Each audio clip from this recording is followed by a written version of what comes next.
मुल्क की जो सूरत हाल है उस पर रोज़ हम तबसरा करते हैं और बदले हुए हालात को समझते हैं। शायद हालात बदल रहे हैं, हालात बदल रही वहीं के वहीं है जी।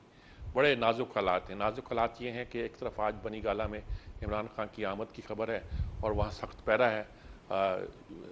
शहबाज गुल कहते हैं कि ये सिक्योरिटी हम खुद कर रहे हैं, अल्लाह अल्लाह तेरी शान।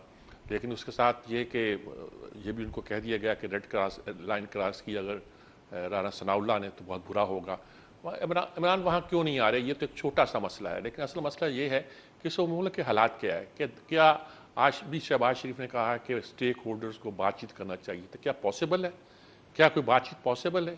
क्या इस बात का इम्कान है कि तमाम ग्रुप जो हैं, तमाम से मुराद जितने भी स्टेक होल्डर हैं, स्टेक होल्डर ही कह लेते हैं आसानी के लिए, वो सारे के सारे किसी एक बात पर मुतफिक हो सकते हैं, बैठ के गुफ्तगू कर सकते हैं? इमरान तो हाथ में लाने का रवादार नहीं है। फिर क्या होगा, कैसे बात तय होगी? असेंबली में वो कोई आता नहीं है। असेंबली तय करेगी तो वो कहाँ पहुँचेंगी? लोग अब पूछने लगे इस हुकूमत को कि अगर आपने आए थे, आप कहते थे हम हालात को ठीक कर लेंगे, मगर अभी तो महंगाई बढ़ती जा रही है, और अगर ये महंगाई ना बढ़ाते और चीज़ें महंगी ना करते तो रुपया गया था, मईशत गई थी। यानी इसके बारे में कल बड़ा तफसील के साथ गुफ्तगू की है। आज भी हम कोशिश करेंगे कि मुल्क की सूरत हाल का जायज़ा लें और उसकी गुफ्तगू करें। हमारे साथ सलीम बुखारी साहब हैं। सलीम बुखारी साहब, मैं हमेशा कहा करता हूँ, उस्तादों के उस्ताद और बहुत ही मोहतात और बहुत ही बेबाक किस्म के तजिया नगार हैं। मज़हर बिल्लाज साहब हैं, जिस तरह जुरत के साथ बोलते हैं वो आप जानते हैं। पीजे मीर साहब होंगे हमारे साथ जी, और आगा ज़फ़र हलाली साहब हैं, जिनको मैं हमेशा कहा करता हूँ कि सफ़ीर इब्ने सफ़ीर, बहुत खुलकर बात करते हैं, सियासत में भी हिस्सा लिया, सफारतकारी भी की और दुनिया से अच्छी तरह वाकिफ़ है। इसलिए बुखारी साहब, पहले मैं आप इससे बात करता हूँ। मुझे मालूम है कि आपको और बहुत सी मसरूफियत हैं और बहुत जल्दी है। आप बताइए कि क्या सूरत हाल है, ये क्यों सूरत हाल पैदा क्यों होती है बार बार हमारे मुल्क में, इसका इलाज क्या है इस वक्त?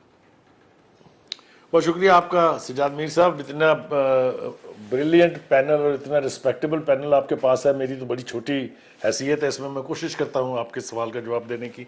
देखिए, गुजारिश ये है कि आज हम जहाँ खड़े हैं इसकी दो बुनियादी वजह हैं कि पिछले 4 साल की हुकूमत ने अपोजिशन को ना तस्लीम किया, ना उनसे बात की।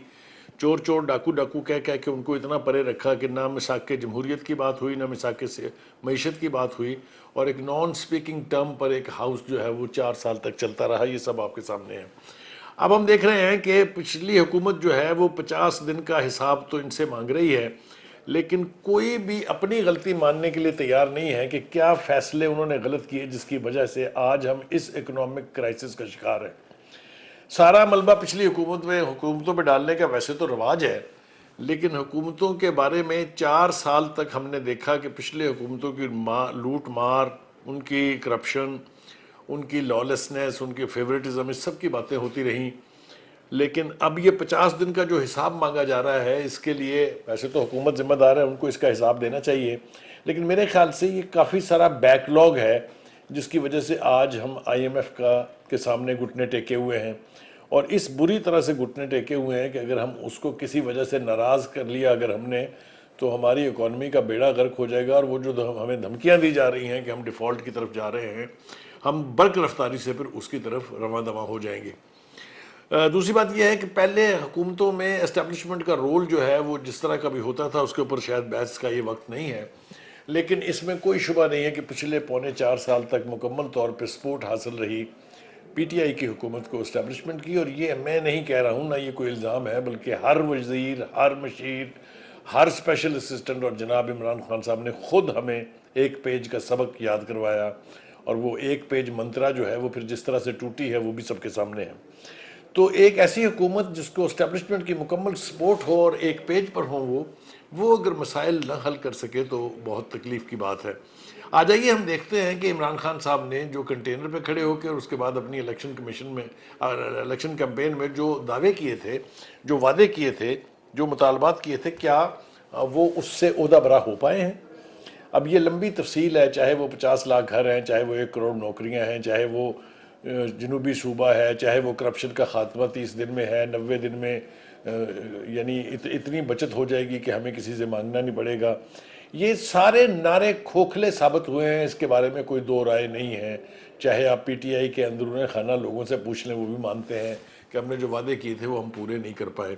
जो इकोनॉमी की ग्रोथ के दावे हैं ये बिल्कुल उसी तरह हैं जिस तरह पिछली हुकूमत ने, पीटीआई ने ये कहा था कि पीएमएलएन के जो फाइनेंस मिनिस्टर थे सागडार साहब, उन्होंने फिगर फजिंग की और ये हमें जालसाजी पे उन्होंने लगाए रखा। लेकिन दो चीज़ें बिल्कुल ऑब्वियस थी, ना उनके दौर में डॉलर की कीमत बढ़ी, ना उनके दौर में पेट्रोल की कीमत इस हद तक को पहुंची थी। ये आप उनको चाहे क्रेडिट दें या डिसक्रेडिट दें, ये उनका कमाल बहरहाल रहा है। महंगाई ये एक इंटरनेशनल फिनोमेना है, लेकिन बहुत सारी रीजंस हमारी डोमेस्टिक हैं, जिसमें हमने फैसलों में ताख़ीर की। हम मुनासिब वक्त पर मुनासिब फैसले कर लेते तो ना गैस का क्राइसिस होता, ना और दीगर क्राइसिस जो लोड शेडिंग की का अजाब आजकल हमें लाहक है, शायद वो भी नहीं होता।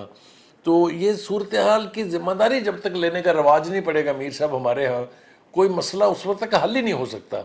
जब कोई अपना कसूर ही नहीं मानेगा तो रेमेडी कहाँ से आएगी? ठीक बात है, ठीक बात। अगर जफर अली साहब से बात करता हूँ जी। जफर अली साहब, ये सारी सूरत हाल आपके सामने है, सियासत भी आपके सामने है, लोगों के अंदाज भी आपके सामने है। आपको क्या लग रहा है कि कोई सियासतदान तो बैठकर बातचीत करने को तैयार नहीं है और दोनों तरफ तलवारें तनी हुई हैं। वो कहते हैं कि हम देख लेंगे, लेकिन इमरान खान बड़ी मुश्किल से शायद अगर निकलेगा तो बनी गाला में आज पहुंचेंगे, तो यहाँ पहुंच चुके होंगे इस वक्त तक, और वहाँ पहले तो बहुत अच्छा लगा हुआ है। तो ऐसी सूरत में हम क्या तो करें? सियासत किस तरफ जा रही है हमारी? हम कोई रास्ता है हमारे लिए? कोई बस सिर्फ तमाशा देखते रहेंगे जी? सज्जाद मीर साहब, बुखारी साहब ने अभी आपको बताया है कि वादा ये गवर्नमेंट पूरा नहीं कर पाए, तो मैं उनसे पूछूंगा कि क्या हर गवर्नमेंट वादा पूरा करती है? सब गवर्नमेंट जो है वादा पूरा करते हैं, और जब अगर पूरा नहीं करते हैं तो एक नो कॉन्फिडेंस मोशन आके उनको खत्म कर देता है।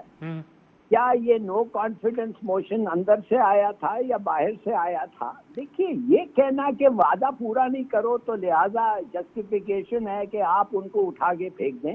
नहीं, नो कॉन्फिडेंस आपके ख्याल में बाहर से आया था? यार, आपको और मुझे पता है। नहीं, हम फर्ज क्या अज्यूम करते हैं कि हमें नहीं पता, तो कैसे लोगों को? वो जो सवाल उन्होंने मुझसे पूछा मैंने उसका भी जवाब देना है। लोग अगर सुन नहीं सकते और पढ़ नहीं सकते तो देख नहीं सकते तो फिर बड़ा मुश्किल है। मगर अगर ये तीनों चीजें कर सकते हैं तो वो देख सकते हैं कि किस तरीके से कब आया हुक्म, किसको आया हुक्म, कैसे उसका रिएक्शन आया। आपने कभी उम्र भर में सुना है कि एक दिन एक पब्लिक सेमिनार में एक प्राइम मिनिस्टर जाके तकरीर करता है उसके मुल्क के फॉरेन पॉलिसी पे, और दूसरा दिन एस्टेब्लिशमेंट का सरबराह जाके कहता है कि ये सब गलत है? सुना है कभी? अगर सुना बता दें तो बात असल ये है कि सबको पता है अब। और ठीक है, ये इस गवर्नमेंट में बड़े नुक्स थे कि माने बोलो नुक्स थे तो भाई तुम निकालो इनको तरीके से कि उधर से फरमान आना चाहिए कि जाए, उधर से साजिश शुरू होना चाहिए, उधर से काउंटर पार्ट फंड्स को इस्तेमाल करना चाहिए। क्या हद ये, I mean it's too much. किसको परवाह है कि अगर इमरान अब क्या करें जी? अब हम क्या करें? मैं अगर आप मुझे मीर साहब अगर इजाजत दें, मैंने सवाल का जवाब देना जो हलाली साहब ने पूछा मुझसे। जी सलीम बुखारी साहब, आप जवाब दें, बिल्कुल दें। देखिए, मैंने वादा पूरा करने ना करने का जिक्र इसलिए किया था कि पिछले तो चोर और डाकू थे, जितने भी थे, पूरी तारीख भरी पड़ी है चोरों डाकुओं से। ये तो एक ऐसा शख्स आया था जो इनकलाब लाने के लिए आया था। ये तो एक ऐसा शख्स आया था जो रियासत मदीना कायम करने के लिए आया था। तो इसका हिसाब नहीं पूछे तो क्यों ना पूछे इनसे। इन्होंने वादे जो किए थे वो हमने माना, और मैंने खुद कहा था एक लाइव प्रोग्राम में कि मुझे यूं लगता है जैसे पाकिस्तान में इनकलाब आ रहा है। लेकिन फिर उसके बाद क्या हुआ? वही गलती एक एक दोहराई उन्होंने जो पिछले चोर और डाकू दोहराते थे। माइग्रेटरी बर्ड्स से शुरू हो जाए आप, और करप्शन उनकी नाक के नीचे कितनी हुई आपको नहीं मालूम है। और दूसरी बात यह कि अगर हिलाली साहब जैसा, जफर हिलाली साहब जैसा सीजन्ड डिप्लोमेट मुझे ये कहे कि यूनाइटेड स्टेट जैसी सुपर पावर धमकियां अपने डिप्टी सेक्रेटरी से दिलवाती है, और उनको ये पता नहीं था कि वोट ऑफ कॉन्फिडेंस आ रहा है नहीं आ रहा है, 6 महीने पहले से और 1 साल पहले से जब पीडीएम बनी थी तो उसके 26 पॉइंट में लिखा हुआ था वोट ऑफ नो कॉन्फिडेंस। फिर उसके बाद इमरान खान साहब 2 महीने तक कहते रहे लाइए मैं इंतजार कर रहा हूं। आप कैसे कह सकते हैं कि अचानक वो आ गया जी? ये सारी रियलिटीज हमें सामने रखनी चाहिए बोलने से पहले। ठीक बात है। मैं हलाली साहब तरफ बाद में आता हूं, पहले मैं मजहर बिलास साहब से पूछता हूं कि वो सारी गुफ्तगू को कैसे लेते हैं जो हम कर रहे हैं इस वक्त। बहुत शुक्रिया मीर साहब। मैंने गुफ्तगू बुखारी साहब की भी सुनी है, हलाली साहब की कुछ गुफ्तगू मुझ तक पहुंची, कुछ नहीं पहुंच सकी। देखिए, हम सब 70 तक बड़ी मिसालें देते हैं कि हम 60s में बड़े अमीर थे, हमने पता नहीं किन किन मुल्कों को कर्जे दिए, हम तरक्की में आ गए थे, हमारे 5 साल मंसूबों की लोग नकल कर रहे थे। अच्छा, इसी दौरान हमने ये मशहूर कर रखा था कि हमारे जिम्मे जी वो भूखे पड़ गए हैं बंगाली, छोटे कद के काले। ये कि हमारी एस्टेब्लिशमेंट ये बातें किया करती थी। ठीक है। तो 70 के बाद 52 बरस गुजर गए। मोहतरम बुखारी साहब भी मुझे जवाब दे दें, हलारी साहब भी, कि इन 52 बरसों में 20 साल फौज इक़्तिदार में रही और 32 साल सिविल। और जो सिविल हुकूमतें रहीं या फौजी हुकूमतें भी रहीं, उनमें भी 2 खानदानों का बड़ा किरदार रहा। तो ये फिर पाकिस्तान को कौन लूट के खा गया, किसने डाके डाले? बुखारी साहब की खिदमत में अर्ज है कि बुखारी साहब उन लोगों को तलाश करें जिनकी 1990 में 10-20 लाख कुल मालियत थी। आज वो अरबों के मालिक कैसे बन गए? भाई, कोई फरिश्तों ने तो यहाँ हुकूमत नहीं की ना, इन 20 साल फौज ने की और 32 साल ये सिविलियंस ने की। और जो सिविल टाइम है उसमें ये 2 खानदान नुमाया रहे, साल हर साल हुकूमतें करते रहे।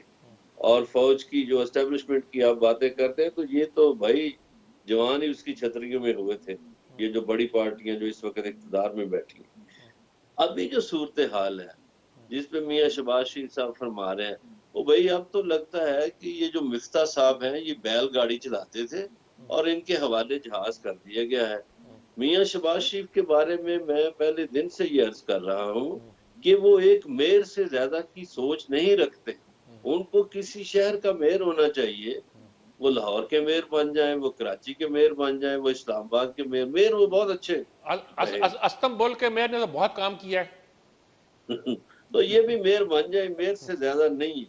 तो भाई, मेरी तो मीर साहब ये गुजारिश है कि अब जब आपने बिजली भी बंद महंगी कर दी और लोड शेडिंग भी 10 से 18 घंटे हो रही है,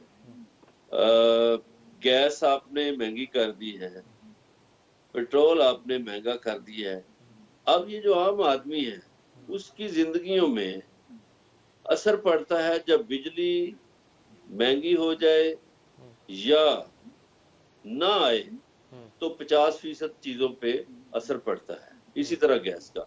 और जब पेट्रोलियम सेक्टर में महंगाई होती है तो असर पड़ता है 100%। अब मैं तो वो पाकिस्तान तलाश कर रहा हूँ मीर साहब, जिसमें हम सब्जी लेते थे तो जो सब्जी फरोश था वो धनिया और सब्ज मिर्च और ये चीजें मुफ्त दे देता था। ठीक है। अब वो नहीं देता। मैं उस पाकिस्तान को तलाश कर रहा हूँ जिसके मेलों ठेलों में मैं जाता था। नहीं तो वो पाकिस्तान अब कहाँ गया, कौन ले गया?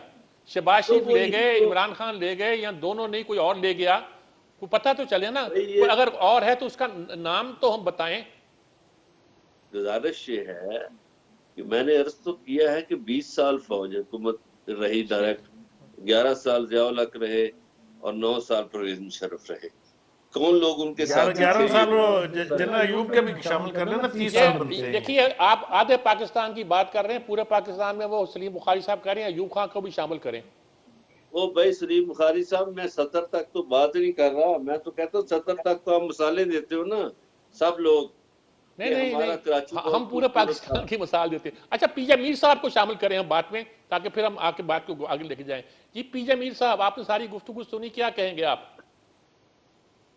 ये जी हमारा ओवरऑल मैनेजमेंट फेलियर है हर पार्टी का, क्योंकि जब भी कोई आता है उसके पास कुछ नहीं रहता है कि वो पिछलों को ब्लेम करे, अपने पॉलिटिकल पॉइंट स्कोरिंग करे और कोशिश करे कि आगे जाए। आपने कोई हुकूमत देखी है कि इंस्टेड के आगे जाने के वो 1.5 साल तो वो लगाते रहे? वो ये पीटीआई आई, ये नून के पीछे पड़ी रही, करप्शन करप्शन, अब ये है ये पीटीआई के पीछे पड़ गए। भाई बात सुने, आपने, आपके पास अगर कोई रिस्पॉन्सिबिलिटी है, आपने रिस्पॉन्सिबिलिटी को एग्जीक्यूट करना है। आपने ये नहीं करना कि उसने क्या किया, ये जो आप, हम तो, हमारा एक पेशा बन गया है कि दूसरे को ब्लेम करना है, और यही वजह है। मैं आपको एक चीज बताता हूँ, आप फेलियर कहां से शुरू हुए हैं। जनरल मुशर्रफ के जमाने में आप आईएमएफ से बाहर निकल आए। जब ये गवर्नमेंट चली गई 2007 के अंदर, आपने एक इंटरिम गवर्नमेंट रखी। शौकत अजीज ने 80 रुपए पर बैरल, $80 पे छोड़ के गया अपना बजट। इंटरिम गवर्नमेंट के पास 150 पे वर्ल्ड प्राइसेस बढ़ गई। इनके पास लिक्विडिटी भी थी, इनके पास पैसा भी था, इंटरिम वालों के पास, लेकिन चला ना सके। और विक्टिम कौन बन गया? Peoples party.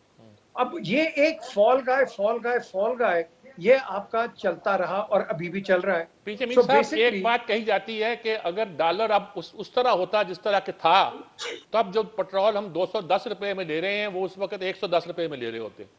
असल प्रॉब्लम तो पैदा हुआ डॉलर की कीमत बढ़ने से या बढ़ाने से। देखिए मीर साहब, डॉलर की कीमत बढ़ती रहेगी, इन्फ्लेशन बढ़ती रहेगी। आप 3.75 पे आ गए इस वक्त, 13 पॉइंट। द क्वेश्चन है राइजेस, इसके लिए तो आपको आगे काम करना पड़ेगा। हम काम नहीं कर रहे, हमारी मैनेजरियल प्रॉब्लम है। भुट्टो साहब क्या लेके आए थे? Theory of socialism. वो क्यों लेके आए थे? बिकॉज सोशलिज्म के अंदर, थ्योरी के अंदर आपकी मैनेजरियल प्रॉब्लम को आप ओवरकम करते हैं। लेकिन हमारा गिलाओ जलाओ वो ये शुरू हो गया। आपने उस थ्योरी के ऊपर तो गए नहीं आप। उसको भी कहते हैं भुट्टो साहब ने सोशलाइजेशन करने के बजाय ब्यूरोक्रेटाइजेशन कर दी। ब्यूरोक्रेसी बिल्कुल सही कहा, एब्सोल्युटली करेक्ट, वेरी ट्रू। और उसके अंदर फिर आप देखिए डिविजन्स आपकी कितनी होगी। ब्यूरोक्रेसी एक तरफ चलेगी, पॉलिटिकल्स एक तरफ चलेंगे, और ये इसके जो स्पिल ऑफ इफेक्ट्स है वो आज हम फेस कर रहे हैं। आज अभी भी हमारे पास टाइम है। ये अभी बुखारी साहब ने कहा है ना कि आप नीचे जा रहे हैं बहुत, भाई आप इसको ब्रेक लगा सकते हो, आप लगा सकते हो। सिर्फ आप सब्र और तहम्मुल से अपना काम करो, ये सब कुछ ठीक हो सकता है। क्योंकि वंस यू गो डाउन, मैं आपको, मैंने कल अपने शो में भी कहा है कि इस्लामाबाद में बड़ी बातें हो रही हैं। आपके टॉप बिजनेसमैन को ये पकड़ रहे हैं on various charges of drugs and arms smuggling, और एफएटीएफ पे जोर डाल रहे हैं कि पाकिस्तान को ग्रेनी ब्लैक लिस्ट पे डालें। ये इंडिया एक स्लो अपनी मूवमेंट है, और ये स्लो मूवमेंट के साथ आपको पता भी नहीं चलेगा, जिस तरह आर्टिकल 35 है और 370 है, आपको पता भी नहीं चलेगा कि आपके साथ हुआ क्या है। सो अभी भी आप, वो कहते हैं ना, वो क्या नाखून के वो होश संभाल लो और एक दूसरे के साथ बैठ के काम करो। यही पाकिस्तान का फ्यूचर है, वरना कोई फ्यूचर नहीं है। मैनेजमेंट का प्रॉब्लम है आपकी नज़र में। मेरा ख्याल में इसी पर हम एक वक्फा लेते हैं, वक्फे के बाद बात को आगे जारी रखते हैं और कोशिश करते हैं कि एक आध साथी हमारे साथ और भी शामिल हो जाए ताकि बात को और भी फैलाया जा सके। वक्फा, वक्फे के बाद हाजिर होते हैं। जी नाज़रीन कराम, हम गुफ्तगू कर रहे हैं। देखें, गुफ्तगू बज़ाहिर बहुत उलझी हुई लगती है। वजह उसकी ये कि पाकिस्तान के हालात ही बहुत उलझे हुए हैं, मामला जो हैं बहुत ही गंभीर हैं और उनका हल नज़र नहीं आता। अगर हम पार्टीजन बन जाएं तो इमरान खान के हक़ में बहुत सा अच्छा केस पेश कर लेते हैं, और चाहें तो नून लीग के हक़ में अच्छा पेश कर सकते हैं, कहा कि दोनों को डिफेंस भी कर सकते हैं, दोनों के खिलाफ भी बोल सकते हैं। ये मसला नहीं है हमारा मसला ये है कि पाकिस्तान को इस दलदल से कैसे निकाला जाए। पर ये एक ऐसी बात है जिसको हमें समझने की ज़रूरत है। तो पीजे मीर साहब, क्या आप बात कर रहे थे? आपकी बात शायद मुकम्मल नहीं हुई थी, क्या कहना चाह रहे थे आप? बिल्कुल, मैं ये कह रहा था मीर साहब, हमारा जो प्रॉब्लम है, एक तो हमारा इलेक्टोरल सिस्टम इतना करप्ट है। जब आप एक आम आदमी को पैसे देके उसके वोट लेके आते हो, करप्शन तो यहीं से शुरू हो जाती है। अच्छा, दूसरा, आप जब पोजीशंस पे आते हो, मैं with the greatest respect, Sheikh Rasheed साहब, is he capable of being an interior minister? आप Rana Sanaullah, is he capable of being an interior minister?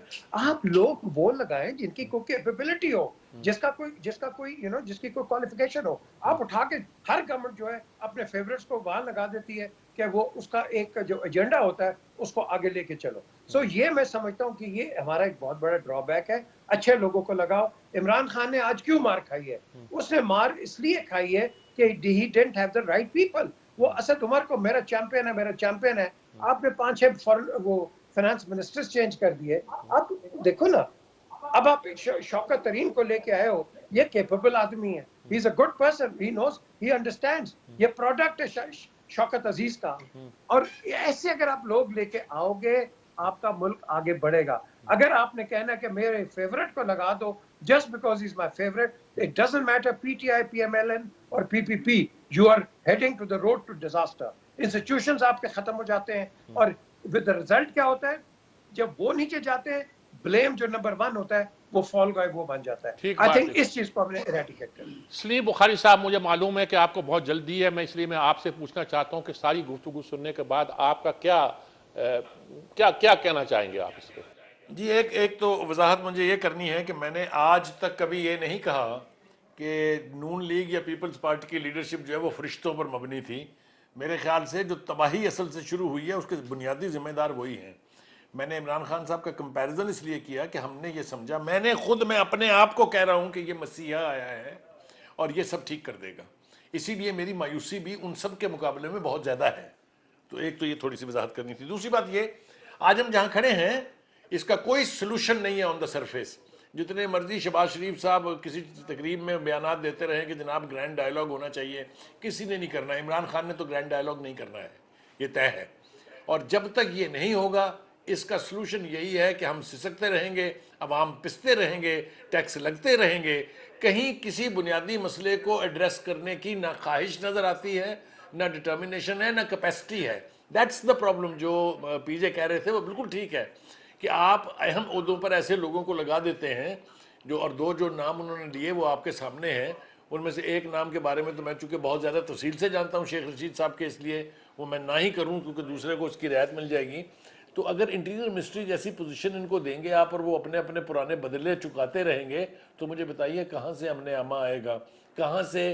अब 2-4 बातें और मुझे अर्ज़ करनी है। एक ये कि हम इस 25 मार्च का जो मार्च था, जिसे शेख रशीद साहब ने खूनी फरमाया और जिसे फवाद चौधरी साहब ने इनकलाबी फरमाया, जिसे खुद इमरान खान साहब ने सुनामी कहा कि इसमें हर तिनके की तरह बह जाएगा, उसके हवाले से मुझे एक बात अर्ज़ करनी है कि मुझे ये बताइए कि किसने मशवरा दिया था कि आप 6 महीने की बच्ची को भी वहाँ लेके जाएं और 82 साल की बुजुर्ग खातून को भी।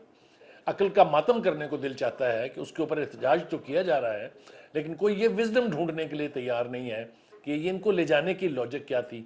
और दूसरी बात, जहाँ तक हम पहुँच गए हैं मीर साहब, अगर इसमें बेटर सेंस ने प्रवेल न किया तो मेरे मुंह में खाक पाकिस्तान का फिर अल्लाह ही हाफिज है। वो फिर हमें यही तवक्का रखनी चाहिए कि कोई ऊपर से ही अवतार उतरेगा जो आके इस मुल्क को संभालेगा। बिल्कुल ठीक कहा आपने। आप, मुझे मालूम है कि आपको जाना भी है दूसरे प्रोग्राम के लिए। आपका बहुत बहुत शुक्रिया जी। इसका मतलब बिलाल साहब, सारी बात आपने सुन ली। अब आप क्या कहेंगे इस सारे मसले पर? मैं जी देखिए, अभी हमने हर पॉइंट ऑफ व्यू सुना है और मेरे ख्याल में लोगों ने अपने अपने एक जो पॉइंट ऑफ व्यू रहा है उसकी निगेशन भी की है। ऐसे में आप क्या कहेंगे इस वक्त? जी हमीद साहब, एक तो मैं जो पीजे मीर ने बात की, बड़ी जबरदस्त बात की इंतखाबी निज़ाम के हवाले से भी। आप देखिए कि पाकिस्तान में अजीब मारूसी सियासत का निज़ाम है। ये नहीं कि 2 पार्टियों में खानदानी बादशाहत है। इसके अलावा जिसका दादा एमएनए था आज उसका पोता एमएनए है। ठीक बात। तो पाकिस्तान का जो बाकी आदमी है 22 करोड़ पाकिस्तानी, वो बेचारा तो इक्तदार का हिस्सा ही नहीं कभी बना। ये इलेक्शन कमीशन से पूछिए कि भाई आपने इतना महंगा इलेक्शन कर दिया है, क्या आम आदमी इलेक्शन लड़ सकता है? मुझे तो याद आ रहे हैं एक प्रोफेसर लजपाल सियाल साहब, वो मुल्तान से उन्होंने इलेक्शन लड़ा 85 में और उनको 3 वोट मिले। तो तीसरे चौथे दिन वो चले गए एसएसपी मुल्तान के पास। उन्होंने कहा जी मेरी सिक्योरिटी का बंदोबस्त करें। तो एसएसपी ने कहा कि प्रोफेसर साहब आपकी सिक्योरिटी का बंदोबस्त क्यों, आपको किससे खतरा है? तो उन्होंने कहा मुझे बहुत खतरा है। तो एसएसपी कहने लगा आपको तो वोट ही 3 मिले हैं। तो प्रोफेसर साहब ने कहा यही तो बात है खतरे की, ये सारे मेरे दुश्मन हैं। मुझे तो सब मारना चाहते हैं। तो गुजारिश ये है कि हमारी कौम डाकुओं को मुंतखब करती है, लुटेरों को, कब्जा माफिया को, उचक्कों को। ये हमारी नेबर कंट्री है ईरान, उसमें देखे कितने पीएचडी बैठे हुए पार्लियामेंट में। ठीक बात है, ठीक बात। कितने लोग वहां साइंटिस्ट हैं। तो ये मसला हमारे सोशल स्ट्रक्चर का है कि सोशल स्ट्रक्चर उन लोगों को आगे लाता नहीं है जो कि सही तौर पर कौम की रहनुमाई कर सकें, ये कहेंगे आप? जागीरदाराना ये जो सिस्टम की आप खराबी है। ये जो आपने अभी बात की ना वजीर दाखिला की, तो इसमें ये है कि जब आपके पास यही नमूने आएंगे इसी तर्ज के, कि पहले उसका दादा नमूना था, फिर उसका बेटा आ गया, अब उसका पोता आ गया है, तो जब हमारे नसीब में यही लिखा होगा तो फिर यही वजीर दाखिला बनेंगे। यहाँ कैसे माहिर आएंगे? और वो जो मैंने पहले बात की मीर साहब, 70 वाली और 70 के बाद वाली, देखिए ये 80 में इंडियन करेंसी हमसे पीछे थी, बांग्लादेश की करेंसी पीछे थी, ठीक ठीक वो ठीक। कैसे आगे चलेंगे और ये कैसे फेलियर हो गए? और ये बात जो पीजे ने की है कि मुशर्रफ दौर में आप निकल गए थे आईएमएफ से, तो फिर उसके फौरन बाद कौन सी हुकूमतें आई, तो क्यों फिर हमें आईएमएफ के शिकंजे में ले गई वो हुकूमतें? लेकिन वापस आ गए हम, उस पे भी निकल पाकिस्तान आए के थे हम। आम आदमी का कसूर कोई नहीं है, ठीक यहाँ है। तो कसूर है। हमारे साथ हारून रशीद साहब ने भी शमूलियत इख्तियार कर ली है। उनसे उनका तारफ की तो ज़रूरत ही नहीं है। हाँ हाँ, मेरे तो बहुत प्यारे दोस्त भी हैं और बहुत गहरी नज़र रखते हैं और बहुत बेबाक अंदाज में गुफ्तगू करते हैं।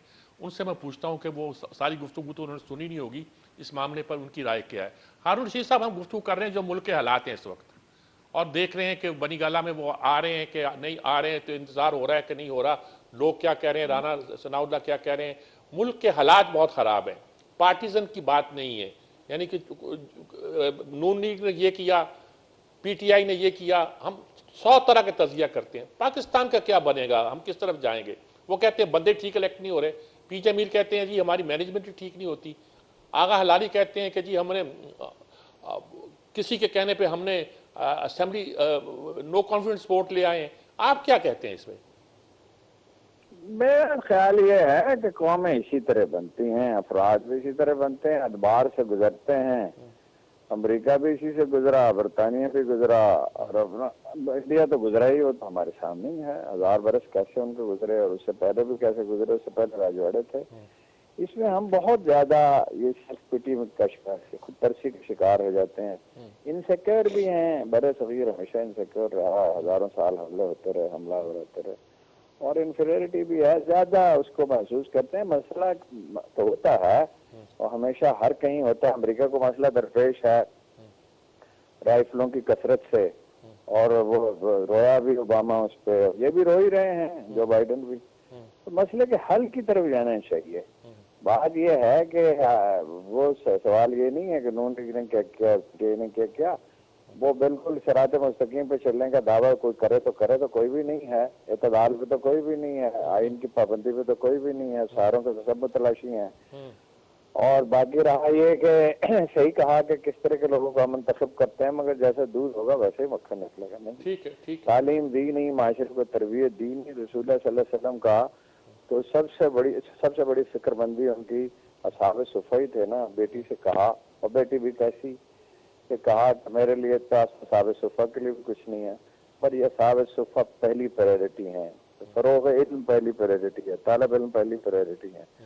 यहाँ पहली प्रायोरिटी है सड़कें हैं, पुल हैं, और उसमें भी क्या है, शोबदाबाजी है ज्यादा, और तरक्याती मंसूबे जो है वो बनेंगे सियासी तरजीहात पे। क्या चीज साजगार है? इमरान खान कहते हैं एक क्या जंगलाबाजी, एक क्या जंगलाबाजी, फिर जंगलाबाजी बनानी शुरू कर दी। और फिर उसमें आपको पता कि किसी एक की बात नहीं है, सबका यही मामला है, मीडिया का भी यही मामला है, और ताजरों और सनतकारों का भी यही मामला। टैक्स देने में सवाल ही नहीं पैदा होता। वो उसने कहा डॉक्टर वफद ने सनतकारों के डॉक्टर महबूब से कि हम तो नहीं देते, पता नहीं कौन से हम तो नहीं देते। और अकील करीम डैडी साहब ने मुझसे कहा कि हम हैं इस मुल्क के सबसे बड़े दुश्मन। उन्होंने कहा हम, ये लफ्ज का हम हैं सबसे बड़े दुश्मन। तो मीडिया भी ये है कि जो इनायत करे वो अच्छा है। और अब तो जनरल साहबान नहायत मतलब ये है कि खुशी खुजू से हमारे साथ ही खड़े हैं, जज साहबान भी।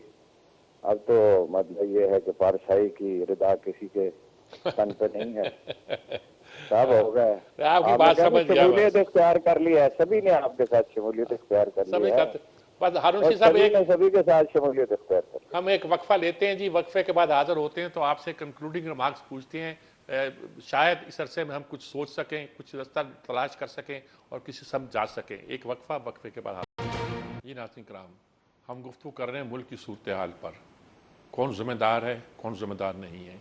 पीजे मीर ने कहा कि मैनेजमेंट की हमारी कभी ठीक नहीं रही, आज नहीं, ये मसला ये इमरान खान का नहीं है, ये मसला शहबाज शरीफ का नहीं है, उनसे पहलों का नहीं है, किसी ने 50 साल से हम बैड मैनेजमेंट के शिकार हो रहे हैं। हारून रशीद ने कहा कि हम खुद रहमी का शिकार हैं, जिसे कहते हैं सेल्फ पिटी का शिकार हो गए। दुनिया में कौमें ऐसे ही बनती हैं, उतार चढ़ाव आते रहते हैं और उसी के साथ ही कौमें जो है तरक्की करती हैं, आगे बढ़ती हैं, ऊंच नीच भी आती है, रोलर कोस्टर की सवारी भी बन जाते हैं कभी कभी, और उस सफ़र पर भी वो कौमें निकलती रहती हैं और आखिर को मंजिल को पा लेती हैं। मतलब बिल्ला साहब, ये सारी बातें तो हम सुनकर सिर्फ परेशान हो सकते हैं। कोई कोई कोई रास्ता है हमारे पास जो हमें कुछ मंजिल की तरफ ले जाने की कोशिश करे? हारून रशीद साहब भी मौजूद हैं, वो पहले शामिल नहीं थे, अब शामिल हुए हैं, तो मैं चाहता हूं कि वो आपकी बात सुने ताकि मैं उनसे भी इस मामले में राय ले सकूं कि वो क्या कहते हैं।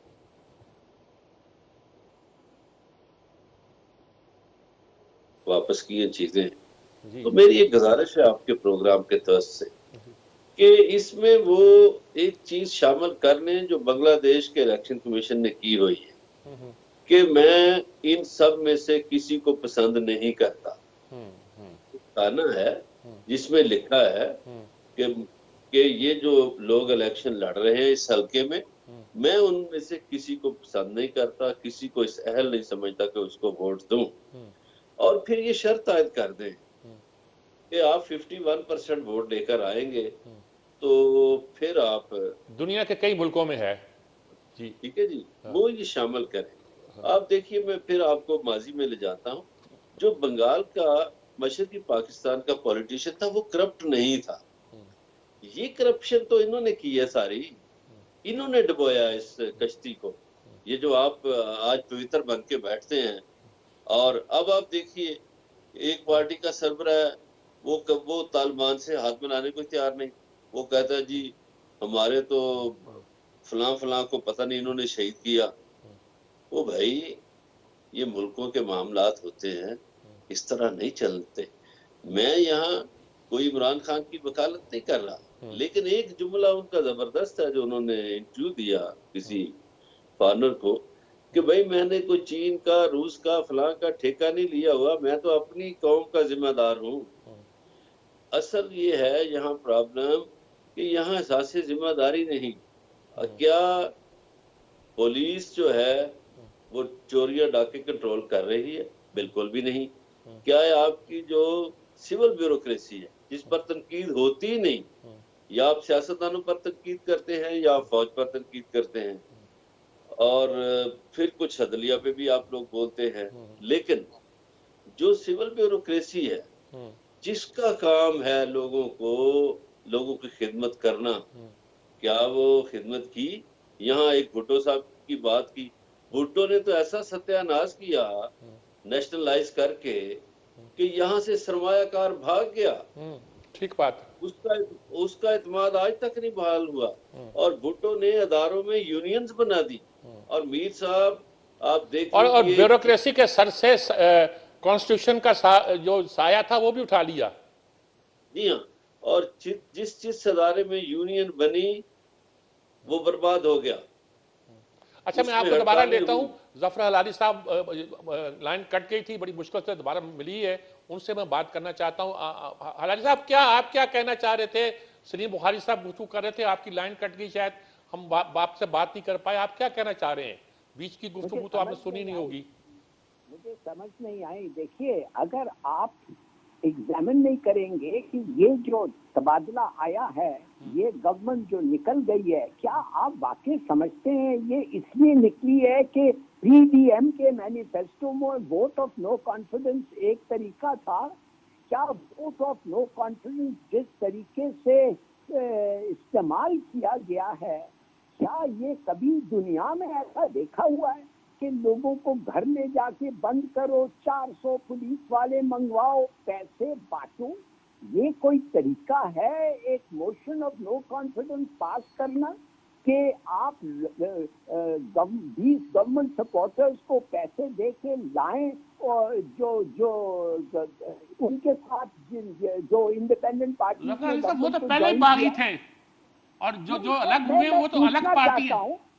मैं पूछना चाहता था सलीम बुखारी को कि ये क्या है भाई, ये मोशन ऑफ नो कॉन्फिडेंस है, दिस इज अ फैक्ट। पहले चीज जो आपका सवाल था और इस प्रोग्राम का मेरा ख्याल है बड़ा अच्छा टॉपिक था, पहले तो ये बताएं कि हु ब्रॉट अबाउट चेंज, या हुआ कैसे। आप मुझे बताएं कि ये अमेरिकन जो एम्बेसी जो इन्वॉल्वमेंट थी उसके बारे में आपको क्या पता चला।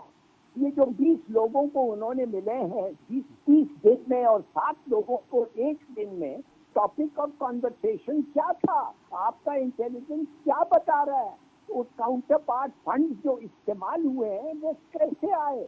मैंने एक पूरा रिक्वेस्ट दिया था on the behalf of a government के खुदा चीफ जस्टिस को कि इन्वेस्टिगेट करें।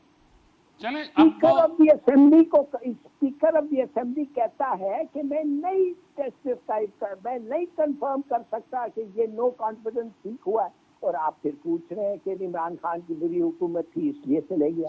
चले मैं इसका जवाब नहीं देता। मैं हारून रशीद साहब मौजूद है, आप सलीम बुखारी साहब तो है नहीं, हारून रशीद साहब से पूछता हूँ कि वो क्या कहते हैं इस बात इशू पर। जी हारून जनाब, बात ये है कि ये ठीक कह रहे हैं। देखिए, हुकूमतें जो भी बनती हैं ये सरपरस्ती का माशरा है, दर्जा बदर्जा है। एक काउंसलर जी का सरपरस्त है, फिर उसका शहर का मेयर सरपरस्त है, मैंने सरपरस्त है, MP है उसका, फिर वजीर आला सरपरस्त है, फिर वजीर आजम सरपरस्त है, फिर फौज उसकी सरपरस्त है, इस्टेब्लिशमेंट के हैं सरपरस्त है उसकी। तो ये तो इसी तरह बटा हुआ माशरा है, एक नहायत कदामत पसंद नीम कबायली माशरा है। और रह गई ये बात कि मेरी वो नो कॉन्फिडेंस कर दिया उन्होंने, नो कॉन्फिडेंस क्या हुआ नहीं है, कराया गया है। वो शाकी तो लोग होते ही हैं, पीपल्स पार्टी में भी लोग शाकी थे। और आपको याद है भुट्टो साहब ने जय रहीम के साथ क्या किया था, मलिक सुलेमान के साथ क्या किया था, हनीफ रहमी साहब को उसमें डाला था लाहौर के शाही किले तारीख तहखाने में। शाकी तो लोग होते हैं, लेकिन वो उससे कोई दूसरा फायदा उठाए। और जब एस्टेब्लिशमेंट ने फैसला किया कि इमरान खान की सपोर्ट वापस ले ली जाए, मैं समझता हूँ उन्होंने कोई गलती नहीं की, लेकिन वो समझ नहीं सके। ये उसूली तौर पर ये दुरुस्त था, लेकिन ये भी नहीं, उन्होंने किसी ने गौर नहीं किया कि इस खाना खाली को कौन पुर करेगा। खाना खाली रदेव मी गिरत, और अब वो एक प्लेयर हैं, पहले भी थे, अब तो वो एक मुतहर्रक प्लेयर है अमेरिका हमारी सियासत में, कि वो फैसले कर रहा है। और दूसरे लोग इनिशिएटिव उनके पास है, या इधर पाकिस्तान में इनिशिएटिव अगर किसी के पास है तो इमरान खान के पास था 2 हफ्ते पहले तक, अब तो शायद नहीं है। तो आप जो है जबर से दबाने की कोशिश कर रहे हैं, क्या दबा सकते हैं जी। पीपल्स पार्टी को दबा दिया था ना, हमें पसंद हो या ना पसंद हो, और गलतियां भी बहुत थी भुट्टो साहब की, लेकिन फिर क्या हुआ 2008 में वो फिर जीत गए। और सिंध में अभी उनकी हुकूमत कायम है। वो जब से, या तो आप जमहूरियत से इनकार कर दें, ठीक है, एक सिस्टम ऐसा लाएं जो आसानी से नहीं लाया जा सकता, जिसमें इनडायरेक्ट जैसे यू का था और हो। हमें साजगार शायद ये नहीं है, मेरा ख्याल है सदारती निज़ाम ही है, मगर सदारती निज़ाम तो लोगों की मर्जी से ही आ सकता है ना। ठीक बात, उनकी खुशनुदी के बगैर वो हम इस कॉन्स्टिट्यूशन को तोड़ेंगे तो शायद हम एक ना रह सकें, बड़ा मुश्किल पैदा हो। हलाली साहब, मैं आपके लास्ट वर्ड्स पूछना चाहता हूं ताकि उसके बाद मैं जफर बदर बिलाल साहब से बात करूं और उनकी राय भी लूं। मैं, आप क्या कहेंगे, लास्ट वर्ड्स क्या है आपके? उसमें जी लास्ट वर्ड क्या हो सकते हैं, सब चीज ठीक हो जाता अगर जल्दी से इलेक्शन कराएं। जो इम्पॉन्डरेबल्स हैं, क्यों हुआ, कैसे हुआ, अब बात असल है सोल्यूशन क्या है। सोल्यूशन एक ही है, जाएं वापस अवाम से और एक मुनसिफाना तौर पे इलेक्शन होल्ड करें और उन जो जीतता है उनको बुलाएं और इख्तियार दे दें। और क्या तरीका हो सकता है, और अगर ये जल्दी नहीं करेंगे तो आप देखेंगे क्या हो रहा है। आप देख फौरी इलेक्शन इसका हल है आपके ख्याल में जी? ओनली हल है, ओनली। क्यों मजहर बिल्लाह साहब क्या कहते हैं आप? जी मेरा ख्याल थोड़ा सा मुख्तलिफ है। नए इलेक्शन ठीक है, बड़ी अच्छी बात है, लेकिन मैं समझता हूँ कि हमारा जो निज़ाम है ये इस कदर खराब हो चुका है, इसकी मुकम्मल ओवरहालिंग की जरूरत है। निज़ाम की ओवरहालिंग की जरूरत है। ठीक, एक नए सोशल कॉन्ट्रैक्ट की जरूरत है हमें। हमारी शायद जरूरियात आप सोशल कॉन्ट्रैक्ट आइन ही होता है, आपका मतलब है कि नए आइन की जरूरत है। बिल्कुल। हारून रशीद साहब, आप क्या कहेंगे? आप कंक्लूड कर दें बात बहस को ताकि मैं इस बात को खत्म कर सकूं। मेरा ये ख्याल है इस पे सोचना चाहिए, मैं तजवीज नहीं पेश कर रहा, ये लाउड थिंकिंग है। मेरा ख्याल है कि इंटरिम गवर्नमेंट आनी चाहिए और कम से कम 6 महीने के लिए आनी चाहिए, मुमकिन हो तो साल के लिए, इत्तेफाक राय से माहौल को ठंडा किया जाए, गाड़ी को पटड़ी पे चढ़ाया जाए, इलेक्शन से पहले किसी न किसी दर्जे में जो मफाहमत मुमकिन है वो हो जाए। ठीक बात है जी, सारी राय आपने सुनी लोगों की, सारे बड़े हमारे टॉप के लोग थे, सलीम बुखारी थे, आगा जफर हलाली थे, पीजे मीर थे, हारून रशीद थे, मजहब बिल्लास थे, सब ने अपनी अपनी राय दी और खुलकर राय दी और बहुत से इख्तलाफात भी पैदा हुए। लेकिन एक बात साहब की नज़र में दुरुस्त है कि हमारी मैनेजमेंट कुछ दुरुस्त नहीं रही, हमारी ब्यूरोक्रेसी भी टूटी हुई है, हमने उसको भी तोड़ दिया है, हमारा सिस्टम भी खराबी है, ये फ्यूडल्स को ही आगे लाता है, बाप की जगह बेटे को, बेटे की जगह उसके बेटे को लाता है, यही निज़ाम चल रहा है। हमें अपने निज़ाम पे भी री थिंकिंग की ज़रूरत है, ये कैसे हो, अवाम की कंसेंट के बगैर ये नहीं हो सकता। हारून रशीद साहब ने स्कीम पेश की है कि इंटरिम गवर्नमेंट एक बने, 6 महीने के लिए हो, साल के लिए हो, लेकिन पहले आग को ठंडा किया जाए। तो कराची में आग लगी हुई ना एक बिल्डिंग में, 2 दिन से कहते हैं आग बुझ गई है, लेकिन आग को अब ठंडा किया जा रहा है। तो आग को ठंडा करने की ज़रूरत है, चाहे आग बुझ चुकी हो, लेकिन अभी तो आग भी नहीं बुझी, अभी तो आग बुझाना है, फिर उसके बाद ठंडा करना है, फिर ठंडा करने के बाद हम सोचेंगे कि हम किस तरह आगे बढ़ें और कैसे मुल्क को लेकर आगे चलें। इजाज़त चाहता हूँ, अल्लाह हाफिज़।